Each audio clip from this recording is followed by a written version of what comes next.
Talking fishing, nothing but fishing, talking fishing. If it's facts about fishing that you want to know, then tune in, folks, cause this is the show. We'll show you all the right bait to use, so sit right back, you got nothing to lose. Doesn't really matter if it's trout or carp, flathead, marlin or a gummy shark. Listen to the guys and you can't go wrong. They'll be talking about fishing till the cows come home. Talking fishing, nothing but fishing, we're talking fishing. And welcome everyone to Talking Fishing, a big week coming to you as always. Catch of the week, some sensational catches of fish with the beautiful weather that we've had. Product of the week, we're going to have a few laughs tonight, we've been rehearsing. And plenty of info on freshwater species because we have a special guest in the studio tonight. But ads, what a sensational week of weather we're about to experience. Yeah, that's right. We're going to ring in autumn with a string of 35-degree days, so summer refuses to leave, which is just fine by me. So bring it on. Chris, where the hell is Trelly? I believe he's touching down into the country right about now. He's probably going through customs. Probably been held up and restricted. Does he just think it's like an extended holiday or something like that? Or, you know, like... Does what he wants. Yeah. Goes where he wants. He does, doesn't he? Yep. And a special guest tonight, Stephen Vidler. He's the... Mate, your title... oh, well, they've gone to wide... Your title was going to take up like 3 widescreens, so I've just gone... Cut it back a bit. Yeah, manager of Snobs Creek, mate, because you are the guy that runs the place up there, the Snobs Creek hatchery. And we're going to talk about it later, but some pretty good spawning for this year results, for the natives. Yeah. No, thanks for having me back. Thanks, Dave. Yeah, no, always have you back. Second show you ever done? Yeah. Last time we caught up was on the Gold Coast. You were fishing. Yeah, caught up with you up there. Yeah. And you know, we can say your wife lives in the Gold Coast and you live at Eildon. Yeah, different time zones. Yeah. And like Eildon's about 15 years behind the times, isn't it? Yeah, no, probably a little so bit more. A bit of a time zone is actually about 15 years and 30 minutes or something. Yeah, but anyway, you do some great work up there. We're going to talk about that. But boys, how good's the fishing? It's sensational. It's just getting better and better. Yeah. And everything's on the bite too. Yeah. Cryo Bay, so net free now. Yep. You would have gars, you'd have whiting, you'd have snapper. The pinkies are out of control. There's pinkies everywhere. Right along the whole Geelong waterfront, St Helens, lime burners. There's bream in there as well. Yeah. So there's... When you say pinkies, Chris, that year class that I think everyone's getting bombarded with about, what's that there, 15, 20 centimetres? No, they're a bit bigger. They're sort of that 30 to 40, 45 centimetres. Yeah, no worries. It's very easy to get a bag of fish, That's nice. Because we're going to talk about, I went out on the whiting on Saturday and had a sensational day out on the bay, but you cannot use burley because a burley just attracts the pinkies, and there is that many. That 1 year class that Paul Hamer bangs on about is going to be an explosion in about 3 or 4 years. You cannot use burley because you're trying to catch a whiting, you'll catch 1,000 pinkies. Good sign. It's amazing. Not a bad issue to have. Hey? Not a bad issue to have. No. For future fisheries. Yeah. 3 or 4 years. Be insane. Going to be nuts. But anyway, it's going to be good. Folks, let's have a look at what's been caught by the people at home. It's time for Catch of the Week. Catch of the Week, brought to you by Shimano.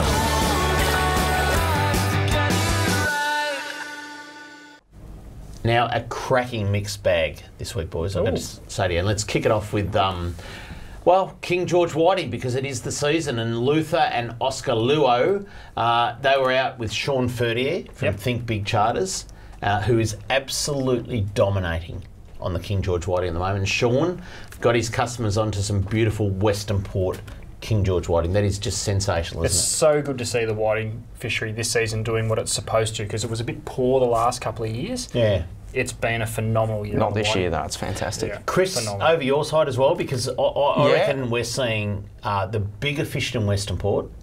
We're seeing a lot of fish on the Mornington Peninsula side, but what about on so the Clifton western Springs side? right through to St Leonard's, and then you get your really big fish at Queenscliff there, just working your tides. But St Leonard's through to Port Arlington, that's the best spot at the moment to catch a feed of whiting, and they're all sort of averaging that sort of 35 to 37 centimetres. So they're good fish. Yeah, really good fish.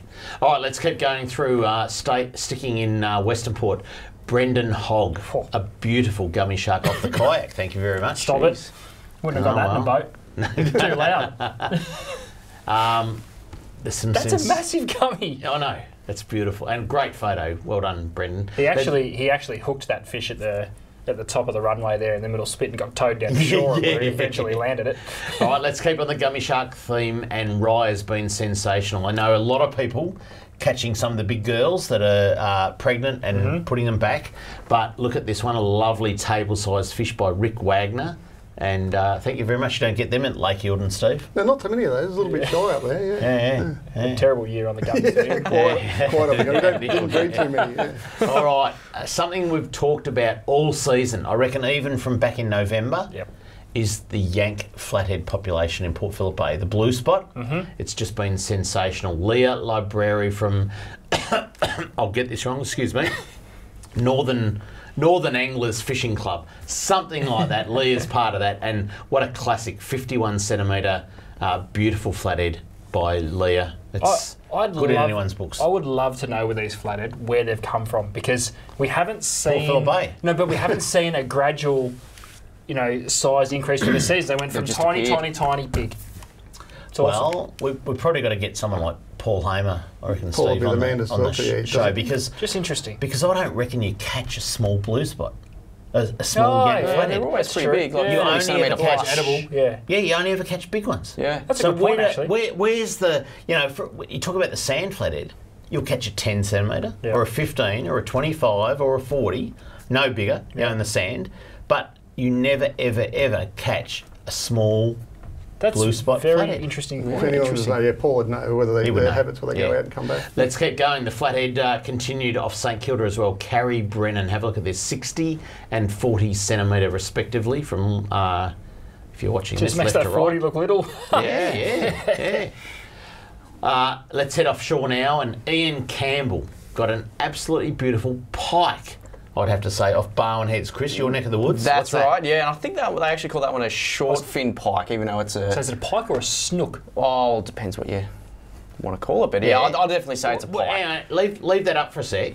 Short fin pike is long. And a long fin pike is the short, chunkier one. And what do they call snook then? Well, that's a snook species, too, aren't they? I think. It's a snook too, and a long fin, short fin pike. Yeah, it's got a few different names. Yep. What an It's a pretty popular fish. What a predator those things are. Oh yeah, and they are just smash your insane. lures, don't they? And they're everywhere at the moment too, inside and out of the bay. Yeah. All right, let's head inland and have a look at this. Lake Glen Maggie, which is on your way to Sale, down that way. Dave Bury, a beautiful 42 centimetre bass. Good bass. Would have been a stocked fish, Steve. Quality bass, great bass. Where do you get the bass from? From Narooma. We actually contract those fish out to be bred up in the estuarine systems. We can't do those down here, so we have a contract to do those. And Glen Maggie is probably not a great place to say it on live TV, but it's a real sleeper. It's a great place to fish. Yeah. Got quality fish there. Like Blue Rock gets a lot of attention, but it's a great place. One of the problems in the past with Glen Maggie is that when they get a massive rainfall, it actually overflows over the wall. And the water gets really turbid. Probably lose a bit of water, lose a few fish over the wall. Downstream stocking, we call that. And Steve. Now, here we go. you've just been to Lake Tyers yourself for the Aqua Cup, which is the Victorian Fisheries Authorities. I thought the whole show was about the Aqua Cup. Because you win it every year. How many years have you won it? Might have snuck in 4 years in a row, pretty good. Not bad. How does Travis Dowling go? Not that Travis would want us to talk about him. Well, no, it's probably fairer to ask, in those 5 years that you've won it, how many times has Travis troubled the scorers? He's my boss. You have to keep that in mind. maybe none and a half. Well, have a look at this out of Lake Tyers. Young Charlie Rose down there with her family for the 13th birthday, and Charlie got a 101 centimetre flathead. They were actually just checking the rods as they wanted to leave. A bit of dirty old pilchard hanging off the hook, and look what came in. They are something else. That's a trophy. Fish. That's huge. Steve? Yeah, that's bigger than the one I got for the Aqua Cup. I must admit, mine was a 91. That's a good fish, but look at the size, how wide the head is. The slot limit thing's really started to work down there. Like those big ones, the big girls go back. Yeah, you get a catchable fish, but you still leave your breeding stock there. It works really well. Question without notice, and I know you're not a scientist. How long? I'm a fair way from a scientist. Yeah. But you know what you're talking about when it comes to Murray Cod, I can tell you. How long does a dusky flathead live? You know? Yeah, good question. No idea. No, that's good. Good answer, yeah. Yep. If you'd like to send in a Pick-a-Bill Catch of the Week, this is what you have to do. If you want to be like me and have your photo on TV, email your fishing pic to info@ifish.com.au. Go Pies! Yeah, I wanna go fishing. And no offence to Travis Dowling, but he's a Collingwood supporter, and Chloe Malloy, who is now in the little closer of the Collingwood are useless. Oh, come on now. They lost at They went to Morwell and played GWS on the weekend, and the Collingwood AFLW team, apparently they have another match against the Langwarrin under-12 girls this weekend. Is that correct? Let me give you a bit of insight into professional sport. Yeah. You need teams to give the rest of their competition confidence. Just to keep the cycle going. That's just where we're at the moment. There you go. Coming up next, fisheries news. Plenty to talk about. Next on Talking Fishing. Talking fishing. We know what you'd rather be doing. We know what you've really got in mind. We know you'd rather be out fishing. And today's the day you're gonna wet a line. 'Cause every day's a good day. Stop wishing. Every day's a chance to drift away. Drift away. Every day's a good day for fishing. See you down at Tackle World today. Talking fishing, nothing but fishing. We're talking fishing. Live from the studios of Channel 31 Melbourne, it's now time for some very fishy news. And I tell you what, boys, fisheries news, just a report that's just hot off the press. Travis Dowling's apparently caught the last 6 years the most mullet in Lake Tyne. There you go. Breaking news there. But anyway, let's keep going. There's some serious news to talk about tonight, and let's kick it off with the first of the Vic Fish Kids program is at Horsham, and it's going to be on the March long weekend, boys, which is the Labor Day weekend, March the 9th, Saturday from 10 o'clock till 4 o'clock in the afternoon. There's a few details on your screen there. There will be 200 free rods and reels up for grabs during the day. There it is, 10 till 4 p.m. at, I've got a few more details here. At Sawyer Park in Horsham. Fisheries are hosting the first Vic Fish Kids for 2019 to get more children fishing more often. It's fun and free with bait and equipment provided, and you just get along there, turn up. You don't need to book. Keep in mind that the events are very popular and the fish clinics often book up early in the day, so they provide the equipment, bait, tuition for the fishing clinics only. If you or your children own fishing equipment, bring the rods and bait along just in case, because it will be a very, very busy day down at Horsham. So, and many people heading that way for the long weekend. So it's a popular spot up there. Yeah, absolutely. So get along to that. But also on the long weekend, there is Hooked on Lakes. Big event. Been running, I think, for about 3 years now. This is on the Lakes entrance foreshore, 10 a.m. till 9 p.m. Same day, Saturday, March the 9th. It's a free event. It's happening again, running from 10 till 9. The Lakes entrance. It's on the Lakes entrance foreshore reserve. The event is for seafood lovers and recreational anglers looking for food, fishing and family fun on the Labor Day weekend. Lakes Entrance is a fishing mecca, home to one of the largest commercial fishing fleets and popular with rec fishers. Now this is some of the things that are going to be on. Seafood cooking demonstrations, fish filleting and preparation tips from the co-op, commercial fishers tied up to the wharf explaining their practices, come and try fishing clinics, a pop-up bar, market stalls and food stands, for sure. kids amusements and a dedicated area for families, live music. Get this. Oh, this is coming up. This is coming up in news, right? Live music stage featuring local artists and the first public broadcast of the Victorian Fisheries Authority's Fishiest 100 playlist. So we talked about it last week. Okay. Yeah, I think it's the next. Is that like the hottest news. 100? But Yeah. No, it's the next. It's the next thing. And lucky last, a family-friendly Riviera regatta at midday. So if you're down in Lakes Entrance at midday on Saturday, it'll transform the foreshore into a land-based boat race for crews of kids and grown-ups, run by the Lakes Entrance events program. The Vikings or the Pirates, not sure who will win on the day. Who knows, but it's sure to be an epic contest that'll raise a lot of laughs for all the family. So plenty of entertainment down there. Big day, massive. And Plenty to do when I get too. through that, let's have a look. The Fishiest 100. Now, this is on social media. So this is actually a thing. Have you boys entered? I think we've got a thingy. So have you boys, you have to go on Victorian Fisheries Authority, either their website or their Facebook page. There is hundreds of songs that have been nominated by the public. I think it's actually closed. It's finished now. No, it goes till Thursday. Thursday, is it? Yeah, it's going to be announced on Thursday. Is the So I talking think you can fishing still- theme a song? I don't think it is. I don't think it is. We need to change Isn't that what everyone voted for? Why didn't we put that in? Straight to number one, baby. There's still time then. No, because you have to. You have to nominate like weeks ago. Now it's voting for the best. And what I wanted was the Nitty Gritty Dirt Band singing Fishing in the Dark to win. Jeez, that's a mouthful. But anyway, the top 100 fishing songs. Vote on it. Get on the VFA website or Facebook page and vote for it because it will be announced. The top 100 will be announced on Thursday and it will be played at the inaugural time of the Hooked on Lakes entrance, whatever it is, event. So, all right, let's keep moving along.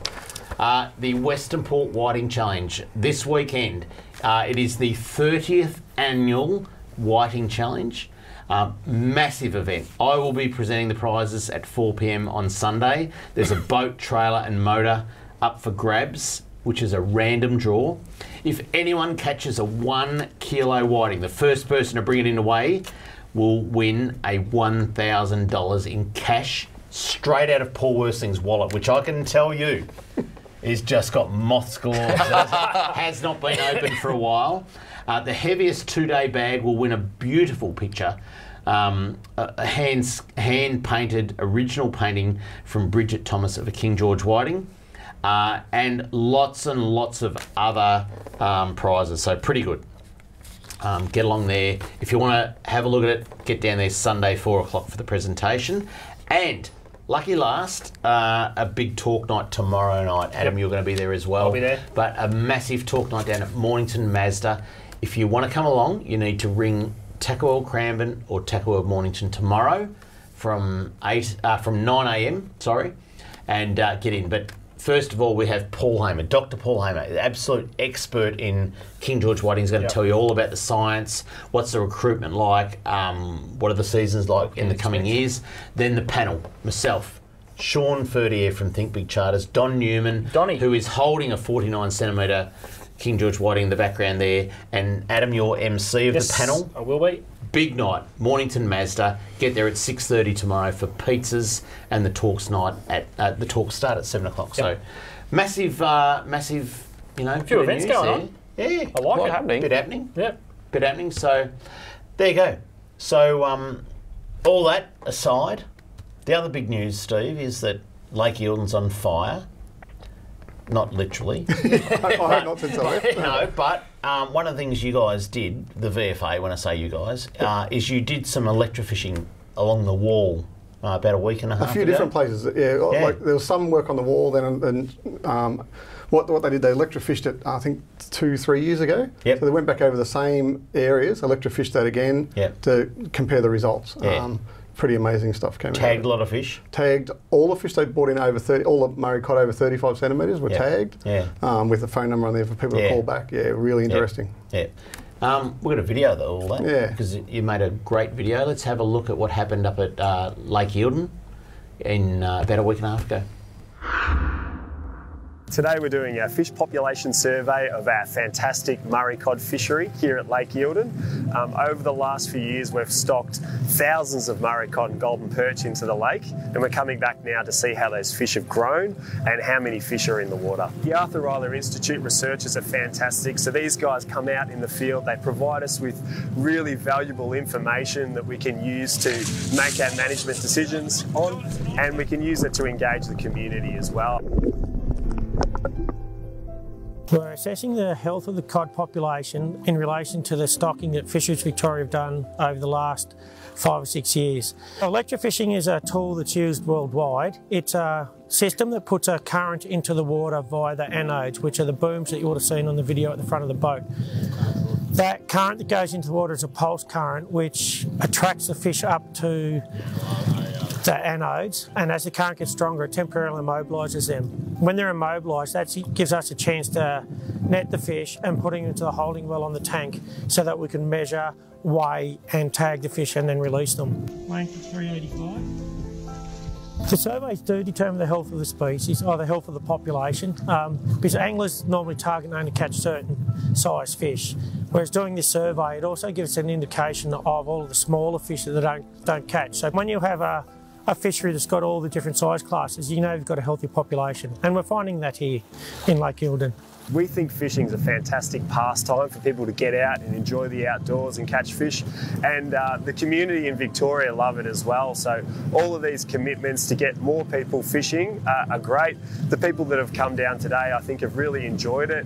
We've been able to show them some electro fishing, some really big fish which have come from our stocking program, and it's been fantastic to chat with them about their fishing stories as well. I was hoping to see some big cod. Oh, it was brilliant. They were huge. I was amazed at how big they were. Like, you see pictures of them on Facebook and you don't sort of take it in, but to see it in person was really good.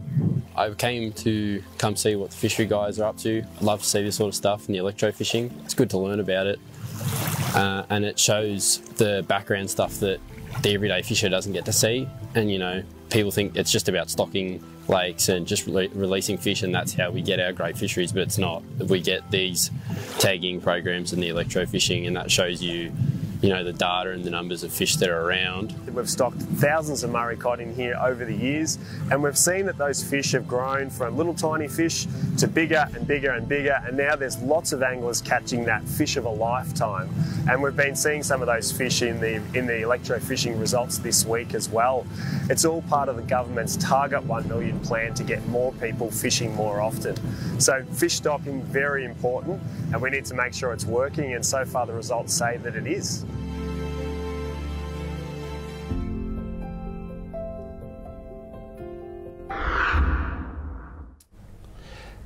Steve, you must be pretty proud of that, you know, because are they mostly stocked fish? Yeah, we went and what we did, we actually marked the fish with a fluorescent dye a few years ago, and we did that million program. Yep.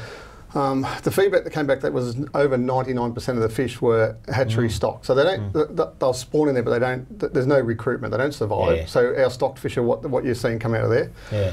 Pretty amazing when you, like, the report's not out yet, but I've got some inside knowledge. Yeah.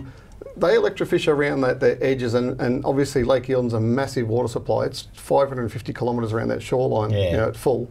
They electrofish patches, and they returned 355 cod out of that.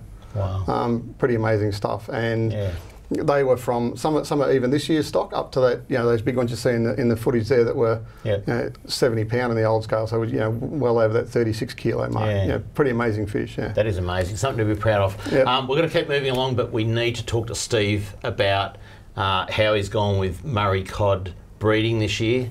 And would you believe we need to talk to Steve, really importantly, about bull sharks on the Gold Coast. So you're going to hear some stuff that's just amazing. But coming up next, product of the week, next on Talking Fishing.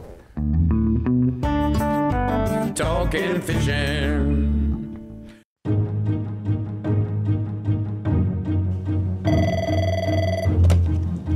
Good morning, spotters. Stephanie speaking.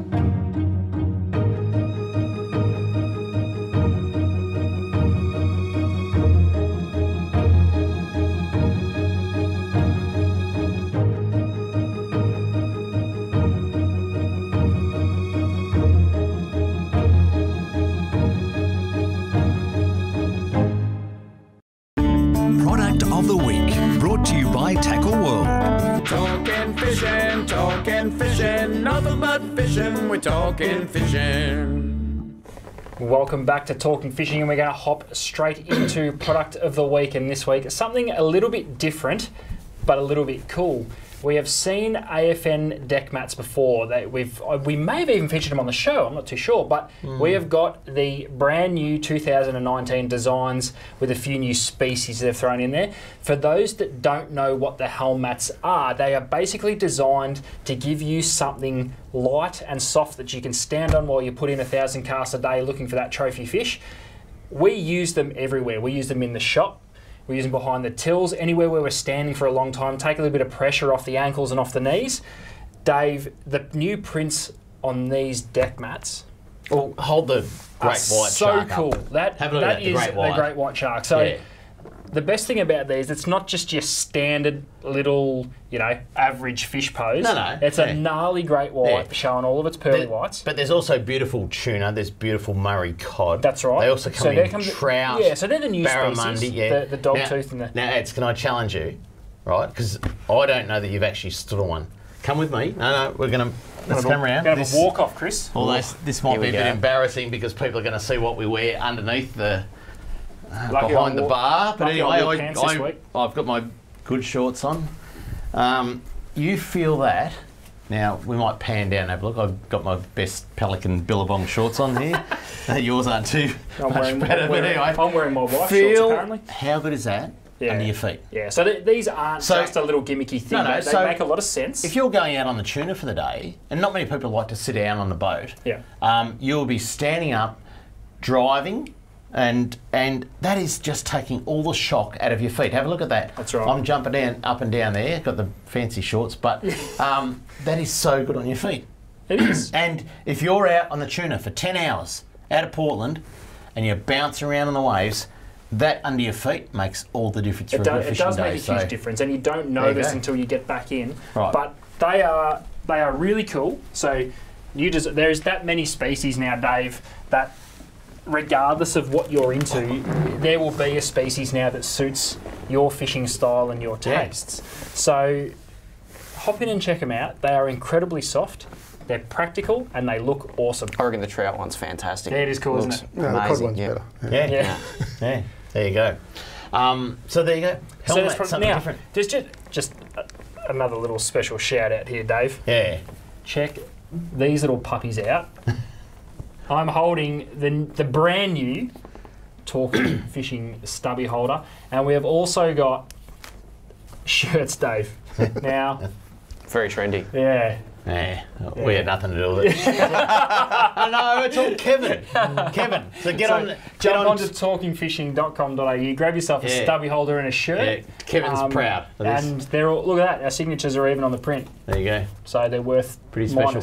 Almost as good as a helmet. Almost. But anyway, those helmets, so good on your feet. Really good. Get yourself a helmet tomorrow. Come in and ask for them. So on the bar. There you go. All right, change the subject. Murray Cod.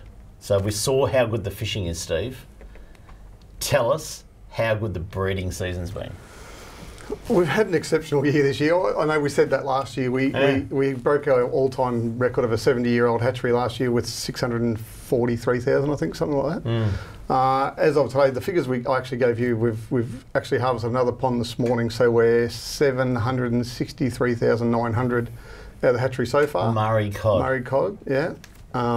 Which includes also a record stocking into Eildon. So even when we did that, we had a 3-year program where we stocked over 1 million Murray Cod into Eildon on top of the normal stocking. So it was 380 or whatever, 383 I think was the record. We've actually stocked over 400,000, 416 odd thousand this year, and 300,000 golden perch. 300,000 Murray Cod and 300,000 golden perch into Rockland. So what are you sitting on right now for Murray Cod? 763,900 roughly. And you've got 2 ponds to harvest. Maybe 4 ponds to go. Yeah. Maybe 4 ponds. Yeah. Yeah. What tells you when you wake up in the morning? What tells you I've got to go and check for eggs? So basically, what happens in the early spring in the Eildon region, like it's fairly cool up there. That's why looking at new regions for new hatcheries and stuff. Yeah. What happens is, as the water temperatures increase, and they get to about that 19, 20 degree mark, the Murray Cod will lay the eggs in the nesting boxes we place in the ponds. Yep. We harvest the eggs, hatch the eggs, incubate the larvae, sounds pretty easy, but there's a lot in it. We produce live feed. They're all on live feed. We fertilise earthen production ponds, plankton ponds. Stock the fish into those ponds and run them for 6 to 8 weeks in the ponds, and then we harvest like we did this morning. So those fish are completely on live feed. This time of year is time critical because we can get some cold weather. So another couple of weeks, I'd say 3 weeks will be finished. But even so, with a few to go, it's been a brilliant year. So you do that in spring. But what, you've got a second round or something? So what we did historically, like the site at Snobs Creek has really been a research site that's changed over completely to a production site. We're looking at pushing out numbers and good fish and top quality stuff that we can stock waters all over the state.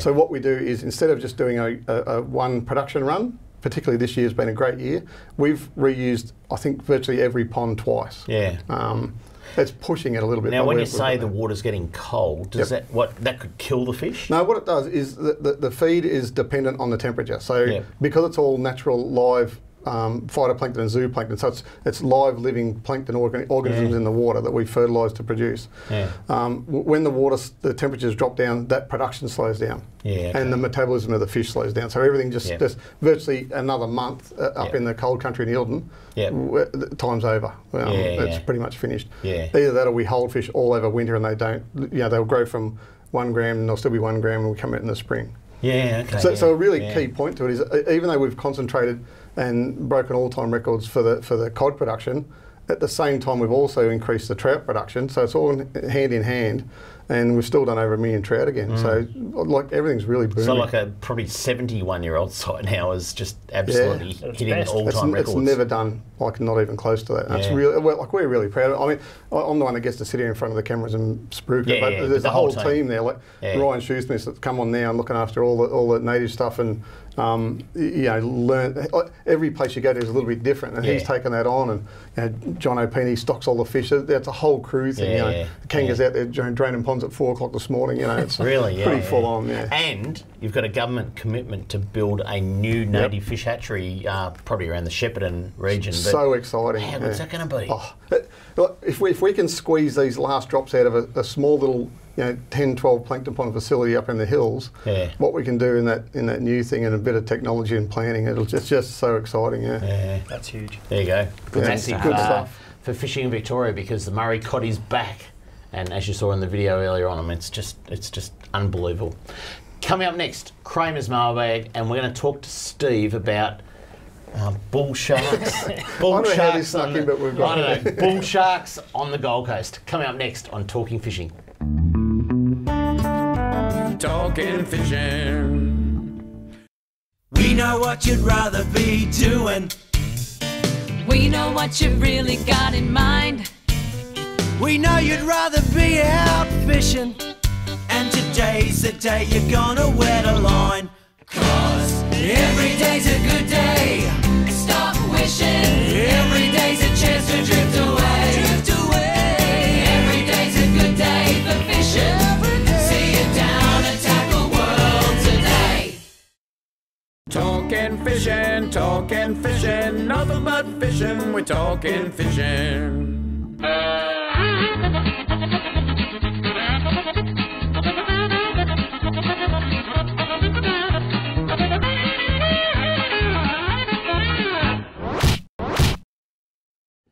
A little bit of mailbag this week, boys. Let's get into it. The first one is from Noel. Now, Noel is a 69-year-old kayak fisher from Cape Woolamai. Legend. Oh, sad, Noel. Just saying. That's a very sad story. You painted already. Hi, David. So happy that in the last 2 episodes you were talking about and showing hot spots for garfish, and that they are a superb sporting and quality eating fish, boys. I am surprised that very few fishers target them, possibly because they are considered too bony and only good for the kids to catch. It's important that you scale, gut and head the fish the day you catch them, and butterfly them the day after. Provided you have a fine-edged filleting knife and a wooden rolling pin, you can create beautiful boneless butterflied fillets in under a minute per fish. Now, I was told, and Trelly's not here, so there's no beer in this, I don't think. Better check, grab your garfish, right? Butterfly out as much as you can, and you roll them. Bit of pressure with a stubby, my grandmother taught me. So you're rolling like this, and you're actually crushing the bones. You can feel it all the way through. So that's what you do with the garfish. The one thing you haven't mentioned is the superb bait, the rib age offcuts make for just about every fish, including whiting. Pop them in your burley bucket as well. Finally, I can share the excellent hotspot for large gars between Christmas and April. I fish from a kayak, and most times I'm the only fisher in the area. Just go with an incoming tide where the sand meets the weed beds behind the police station at San Remo. Hello. Have a floating burley bucket behind your craft. You cannot fail. Love the show. Thanks, Noel from Cape Willamette. Chris, over your side, are you getting the same influx of garfish? And land-based is a great way to target them too. So you got Lime Burner's boat ramp down there. You just need the wind behind you so it blows your float out. Yep. Otherwise, you can go to Port Arlington, off the pier, off the Rock, the new harbour. There's fantastic. Plenty of gars and good size. Yep. And probably the most known spot and the best spot, Swan Bay Jetty there. There you go. That's another great spot to target garfish. So garfish all round. None at Lake Eildon, Steve? They're a bit quiet too. Yeah. Okay. Slow to start this year. All good. Greg, he writes, G'day David and crew. One of the pre-election fishing targets from Jala Pulford was to look at once again stocking lake ties with juvenile hatchery prawns, which will be great when it happens for all ages. I was there for the first release 2 to 3 years ago when the prawns had reached an average of 150 millimetres. You and I were there. We were. Ripped off that year, Adam, by the way, by the people that were serious about the Aqua Cup. Stooged, some because we were still drinking wine and cooking prawns. Stooged. When people were going out fishing, Steve. I didn't say we weren't drinking wine. We were just fishing. You went out fishing while we were still cooking, and we hadn't slept yet. So, anyway, which was great fun catching up to 2 kilos for a night's effort. But this was short-lived as there were people there using hand-operated trawl nets to great effect. While these nets are legal, can I suggest that they are banned in these impoundments, which are stocked with prawns for all wreck fishers, not just those, dare I say it, greedy net haulers. So was that a hand-operated trawl net? Now, I don't reckon that's legal. Well, I guess it's like a stake net, like one either end, and I don't reckon they're legal. Yeah, if you have a look at certain lengths, you can use it for a bait net, and there's they are in certain spots. Look at the rigs, yeah. Oh, well, they should be banned. Especially in somewhat say stock we were doing it all wrong, Dave. Here we are, the losers with the proper net. Who's getting all the results? Let's get it banned and use it just before the ban comes in. All right, thanks. Who was that? Greg. Thanks, Greg. Understand where you're coming from. But great tip. All right, and PC writes, hello, David. Hope this finds you well. What does PC stand for? Petros Kozis. Okay, I think I've got that right. Yeah. As a good... here we go. I'm going to have to declare something here. As a good friend of 97-year-old Don Newman. Well, I've got to... hang on, Petros. I've got to tell you that I've been aligned. I've been sat down and counselled. Okay. If we had some drum rolls or something like that. Don is only 68. No. We've been calling him for 97 all this time. He's only 68. That's a bit embarrassing. He looks like he's 97. No, but Don is actually only 67. So anyway, this is from Petros. He writes, as a good friend of 97-year-old Don Newman, he mentioned the other day you were looking for a great fishing song. Music is good for the soul, and I believe this song represents myself and your viewers down to a T. Or maybe a beer or a whiskey. I love both of them. Google this in YouTube. Can you Google YouTube? Just roll with it, Dave. Okay. Well, this bloke doesn't sound that young himself, but anyway. And you will not be disappointed unless you're not a fan of country music. Luke Bryan, huntin', fishin' and lovin' every day. That'd be my pick. That's huntin', fishin' do you know it? Yeah. It's the whole ringtone at the Shepparton store. Hunting, fishing and loving. Yes, if you want to listen to it, just give the Shepparton and get put on hold and you'll hear Luke Bryan playing. Yep. I'm going to ring him during the break. Yep. There you go. Steve? And don't forget, by the way, the Whiting talk tomorrow night. Yeah. Come and meet the great man, Don Newman. And you be the judge. Don Newman will be on the stage tomorrow night at the Whiting talk, Mornington Mazda. Ring Tackle Cramner Mornington to book. Tomorrow Come and night, meet the great man. 6:30. There has been rumours that he snuck up our way a little bit too. You'll see him poking Oh, at Donnie, don't worry, gets it Donnie done. likes the On the surface lures, yeah, he likes Donnie the gets it Murray done. Cod. Yes. But it's massive news that Don is not 97, he's actually 68. So massive news. Anyway, if you'd like to write in to Kramer's Mailbag, this is what you have to do. Send your mail to Kramer's Mailbag, PO Box 734, Patterson Lakes, Victoria 3197, or email kramer@ifish.com.au. Now, Don's going to kill me. But anyway, big comp on the weekend too. So, Steve, change of subject completely. You spend a lot of time up on the Gold Coast because your wife lives there. I may have a gorgeous wife and a little daughter that needs a dad up there. Yeah. You go fishing a lot up there, and Adam and I caught up with you at we did the run into after each show. other. Yeah. Chris, I don't know where you were that day, but we didn't We've invite been you. wandering around somewhere. Yeah, off with Trelly, but we didn't invite you. But we went out fishing with you. But later on in the year, you fished the Narang River for bull sharks. Yeah. Tell us about that. I actually went out a couple of times and just trying to target a feed of flathead. I mean, it's just pretty basic. They're up there. They're a little bit hard to find. There's a few reports of these bull sharks. I've never chased bull sharks. I don't know much about those things. So, walk down from the house. There's all these. The whole place is surrounded by water on the Gold Coast. There's canals and lakes and all that. So tilapia, real pest fish. And these reports said, eels are catching the bull sharks on eels. So, actually caught 2 tilapia. I cut one in half, one into 3. Snuck out in the morning under the light poles at the Carrara Stadium. Where the Gold Coast Suns right play. where I'm actually a member. My wife signed me up as a Gold Coast Suns member now. You're the only one. We are better edit that bit out. I don't know. It wasn't my choice. Even the players aren't members.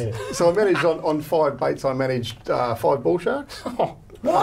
So I thought, there must be a few about. So What do you mean? When you just threw a bait out, a tilapia fillet? I didn't know how big they were. I knew there was a few about. And they were up to 1.5 metres, like really good fun. Yeah. And I caught 2 more the following morning, like as the sun came up. How big are these bull sharks? Yeah, the good ones are 1.5 metre. Like they're decent. I kept one that was 1.2 and one that was 1 metre.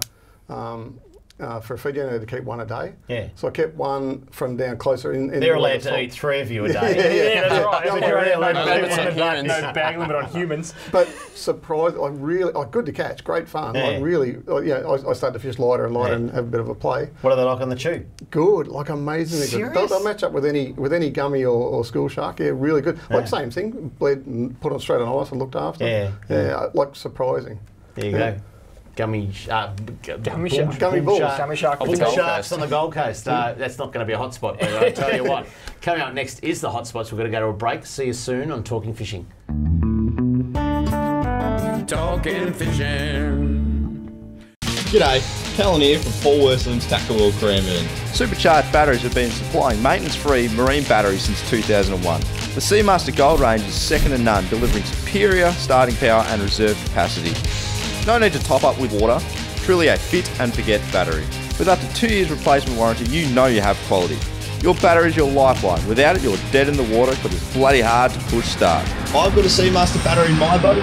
Make yours a Seamaster Gold today. Talking fishing, nothing but fishing, we're talking fishing. And now the segment you've all been waiting for. Hotspots, brought to you by Seamaster Batteries. All right, straight into the hotspots because it's a big weekend this weekend. The Western Port Angling Club's Whiting Challenge is on for the 30th year, and it's all about whiting. Write them down. Except for the garfish. If you want it, you are allowed to fish both bays. I know a lot of people think it's a Western Port competition, but you're allowed to fish both bays. If I was going to fish Port Phillip, sorry Chris, yes, it would be Rye. Oh, really? I think maybe you've got a few bigger fish over your side, but I think the numbers are holding on the Mornington Peninsula. Probably not wrong there. Now, I fished down there on Saturday for 27 fish with the family, and they were magnificent. I should have been there an hour earlier, would have got, probably a lot more. But anyway. And they are not far out from the shore, so kayak fishermen? Absolutely. Yeah. So Rye, there you go. Now, we've got to throw a garfish land-based one in, and I've got to say that on fire, I'm hearing from some of the customers in the shop, is the Davies Bay Jetty, which is at Mount Eliza. Little bit of burley, if you can drop a burley cage off the side of the jetty, but some lovely garfish coming from Davies Bay. Over to Western Port. Now, the weekend's going to be a bit blowy. Okay. I think Saturday is quite blowy and northerly. Sunday's a bit better, but I am hearing some unbelievable reports from Fairhaven, which is on French Island there. Okay. On the west coast of French Island. Yep. Fairhaven, some lovely King George whiting.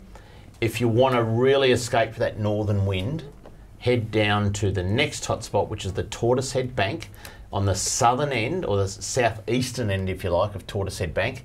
Some lovely, big King George whiting coming from there. And it has been super reliable all season. Yeah. If you seriously want a shot at winning this thing, you would have to. Is there a tide or anything you got to pick out, or is it? Oh, the flood tide's probably best as the water pushes up over the bank. Those whiting get up there mucking around for all the little nippers and worms and stuff. It's amazing. If someone was to say to me, what's the number one key ingredient to a good whiting bag? Cuttlefish as bait. Yeah. I know some people that would pay good money for a fresh cuttlefish. Saturday was unbelievable on Port Phillip Bay, where cuttlefish made the difference between boats around us not catching fish and us catching fish. So you're fishing a piece of cuttlefish on its own, or putting it over the top of a pippy, like you do with it just on its own? The problem is you can't use burley and you can't use some of those softer baits because there is that many bloody pinkies in the bay, and that's not a bad thing. I shouldn't say that. So you're not tenderising the cuttle or anything? Absolutely, never tenderise a cuttlefish, no. In fact, this one was... Really? I caught it the week before and I threw it because the ink, I threw it straight in the freezer. I had a frozen solid whole cuttlefish on the boat, defrosted it in salt water, got the bit of meat out into the length of a matchstick and the width of a matchstick, and obviously the meat's quite thick, and that's all you want on a hook, and the old Shiner size 6. I tell you what, that's a good cuttlefish fan in Victoria. You're big on your cuttlefish, That's good. Well, they're beautiful to eat and beautiful as bait, so nothing wrong with the cuttlefish. All right, let's head to the western end of the state of Victoria, Julia Percy Island. For anyone heading down to Port Fairy or Portland, absolutely on fire. Paul Worsling has just done an episode of iFish down there. Oh, nice. With Sean Tracy from University of Tasmania, but also the Tuna Champions thing. And he's done a great episode, but he just said acres. I said, how many fish did you see in the day? Over 1,000. Fish everywhere. And this time of year, the fish are in quite close too. It's not like you have to... I've seen some footage around the island. Facebook and that of all the birds working and fish jumping. It's just alive out there at the moment. He said amazing. Lucky last hotspot, Murray Cod in Lake Eildon. Steve, Lake Eildon's a big place. Where would you go?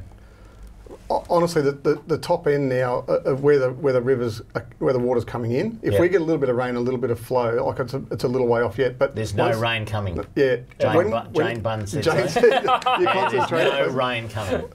I'll give you the tip. When the rain comes and the irrigation flows drop off a little bit, they're still running out sort of 4,500 megs a day. When it stops dropping that rapidly, they'll be on. They're there. We know they're there. There's proof they're there. So they'll be on. Do the fish know that the level's dropping? Yeah. They know. Like it's exactly the same in a river. Like dropping's probably your worst. Stable's okay. Rising's brilliant. So once the flow starts, any fresh water that comes in there now, the first run of the fresh, they'll be there. Like up those rivers. Delatite better than, because I can't give you exactly. I often say to people the delatite and the howker by road is about 5 k's away. By water's probably 80 k's away. About an hour and a half in a boat. Do you like the left or the right, Steve? The Jamison, the King, the Delatite, anywhere where those flows start up, like there's some, the Jamo River, there's some really good structure up there. Real steep rock faces. Has that river filled up a bit because there was talk of big cod caught in ponds up there? Yeah, that'll come out in a lot of that work that'll be released about the electrofishing as well. So they're actually going to go back in there and look at. We've purposefully not stocked that region to see if there's natural recruitment. We need to keep doing that sort of science to back up what we're doing. Yeah. So it'll show whether there's been natural recruitment or because we keep all the DNA samples from all our brood fish, we can tell if we go and catch little fish, 40 centimetre DNA fish. check them? Yeah, everything. Really? Yeah. All our brood fish are microchipped, DNA sampled and registered, so we know. So the fish you stocked this year compared to last year, they got a different DNA. Yeah, so we put different fish in different areas, but we record it. Even the contractors that we purchase fingerlings off, they have to keep records of those. So really in 10, 20, 30, even 50 years, we can tell the progeny from the fish we put in and the offspring from those. And yeah, it's who does that DNA testing? Oh, the really smart people, not me. No, there's a library bank that's been negotiated out now, and they contracted for it, so they look after it. So we supply, and all the hatcheries supply the samples. It's just starting up now. When you say a sample, what's this? What do you? So we've just got a tiny little clip of a fin, and that can be related back. So it's not, you don't have to actually kill the fish to determine the DNA. Just a clip. So really, someone can just do a swipe with the slime on a cotton bud in future and say, yep, that's the son of that one and that one. There you go. We're going to run out of time. That's insane. Can I just thank you, Chris? Because Trelly's gone AWOL in a big way. I think he'll be here next week. He's probably just caught up. He's probably just let loose again. Yeah, but thanks, mate, for coming in and love your contribution. Steve, thank you. No, thank coming you. down from Lake Eildon, and just an absolute great chat about all things freshwater and bull sharks. Bull sharks. But anyway, that's it for Talking Fishing. We hope you enjoyed the show. Next week, Trelly may actually come back into the country. We preview the March long weekend of fishing because it's going to be a big one, and we're going to discuss boat batteries with the man himself, Sol, from the Oils Ain't Oils ads from the 1980s. You might remember him. No, he's on it. Don't you worry about that. So until we see you again next Tuesday on Talking Fishing, please stay safe on the water and enjoy your fishing. Talking fishing, nothing but fishing, we're talking fishing. We got all you need, just take a look. Watch those fish jump on your hook. So just relax and take your time. Enjoy the show, then drop us a line. Talking fishing, nothing but fishing, we're talking fishing. Talking fishing, nothing but fishing, we're talking fishing. Talking fishing.